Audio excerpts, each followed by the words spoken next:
Hey guys, Patrick here again. Wanted to make a quick video about the recent study done by David Fisman.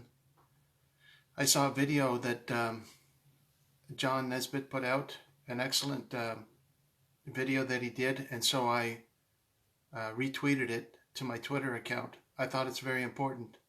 The reason is all the media outlets jumped on that study and they used that for their narrative to promote the idea between the contagiousness between the two groups, the people that got this and those that didn't. And of course, they're trying to stir up division between those two groups. And the source of that news reporting that they all followed in lockstep was this one study done by David Fisman. And he posted to his Twitter a counter statement was put out by Dennis, his name, Dennis Rancourt, I think his name is. Let me just see if I can get his exact name so I don't botch it. Denis Rancourt. Denis Rancourt. He's a PhD. And he put out an article on his site, or on the OCLA site, which is the Ontario Civil Liberties Association, countering the article put out by David Fisman. And so he countered basically said that his study was absolutely unfounded. And so Fisman on his Twitter said, oh, maybe that's defamatory. And he even linked to the guy's rebuttal and asking his followers, basically, should I sue this guy for defamation, which is ridiculous because, it's not defamation. It's a countering opinion. It's a countering scientific opinion. But the important thing to remember is that all the news articles picked up on this study by David Fisman, who receives funding from the major pharmaceutical companies, both Pfizer and AstraZeneca fund him, which he acknowledges in the study that he produced. And, to see the subversive nature of the information that's being put out that causes this type of division between people, when the study itself is unfounded. By reading both, Bryan Bridle also did a contrary information on it, but I'm going to include a link to this counter argument by Denis Rancourt, and you can read it for yourself. And I'll also include a link to John Nesbitt's news report, which was excellent.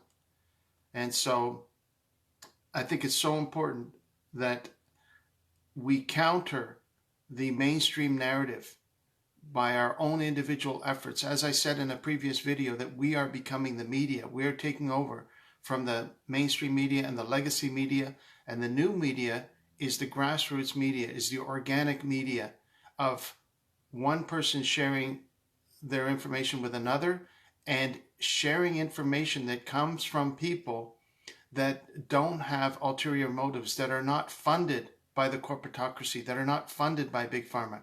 There are scientists out there that are just as skilled, if not more so, that are speaking their opinion, that are speaking their studies, and to have a balanced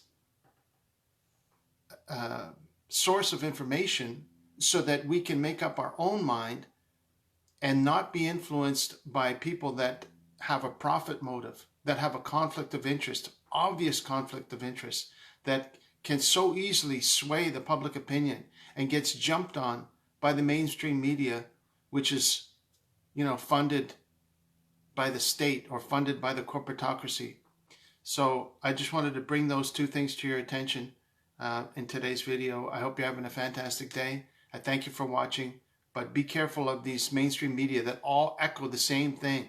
Cable Pulse 24, CTV News, global news. They all jump on that one study, repeat it, blast out the headline, get everybody upset, get these two groups to be at each other's throats, when really, when you examine a contrary opinion, there should be no, there should be none of that animosity between those two groups at all. None. So this is important to maintain a civil society amongst ourselves, so that we don't fight each other. When you go out somewhere and one person has a mask on and one person doesn't, there should be no animosity between those two groups, right? It should be like, hey, it's a free country. You want to wear one? Go ahead. You don't want to? Go ahead. That's the whole idea of medical freedom, freedom of choice for your own medical treatment.